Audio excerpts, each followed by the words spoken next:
கர்த்தாவே, எனக்காக நீர் கிரியை செய்ய நான் என்ன செய்ய வேண்டும்?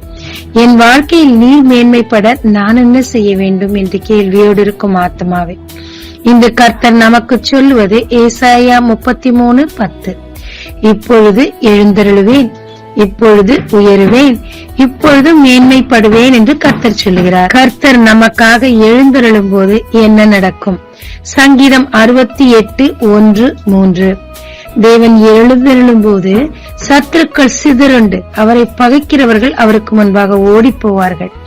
நீதிமான்களோ தேவனுக்குள்ளாக மகிழ்ந்து களி கூர்ந்து ஆனந்த சத்தமிடுவார்கள். நமக்காக தேவன் எழுந்தருளும் போது நமக்கு சந்தோஷமும் நம்முடைய சத்துருக்கள் சிதறண்டு போகத்தக்கதாக கலக்கத்தையும் ஏற்படுத்துவாருங்க. கர்த்தர் நம் வாழ்வில் உயர நாம் என்ன செய்ய வேண்டும்? சங்கீதம் 46:10. நீங்கள் அமர்ந்திருந்து நானே தேவன் என்று அறிந்து கொள்ளுங்கள், ஜாதிகளுக்குள்ளே உயர்ந்திருப்பேன், பூமியிலே உயர்ந்திருப்பேன். நம்மளோட அநேக காரியம் நடக்காததுக்கு காரணம், தவறா நடக்க காரணமும் நம்ம பொறுமை என்பதாங்க. ஆபிரகாமுக்கு அதுதானே நடந்தது. நம்ம பொறுமையா தேவன் செய்யற வரைக்கும் அமர்ந்திருக்கும் போதா ஜாதிகளுக்குள்ளேயும் பூமியிலும் நம் நிமித்தம் கர்த்தர் உயர்த்தப்படுவார். அவரும் கம்பீரமாக உயர்ந்திருப்பாருங்க. நம் வாழ்வில் கர்த்தர் எப்போதும் மேன்மைப்படுவார். யோசுவா 3:7 கர்த்தர் சொல்லுகிறார், எல்லார் கண்களுக்கு முன்பாக இன்று உன்னை மேன்மைப்படுத்துவேன் என்று சொல்லி.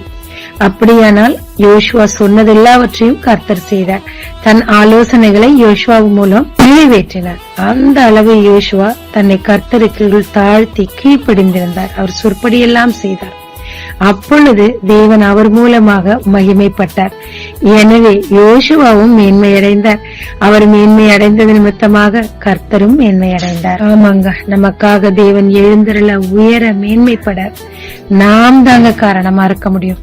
நம்மை தேவனுக்குள் ஒப்பு கொடுத்து அவர் வார்த்தையின்படி அவர் சித்தத்தின்படி பரிசுத்தத்தை காத்துக்கொண்டு அவருக்காக நிற்கும் போது அவர் நம் நிமித்தமாக எழுந்தருளி உங்களுக்காக யுத்தம் செய்வார், உயர்ந்திருப்பார், மேன்மைப்படுவாருங்க. தேவன் மேன்மைப்படும் போது நம்மையும் மேன்மையாகவே வைப்பாருங்க. ஜெபிக்கலாமாங்க. கர்த்தாவே, இந்த உலகத்துல நான் அதிகமா சிரமப்பட்டிருக்கிறேன்.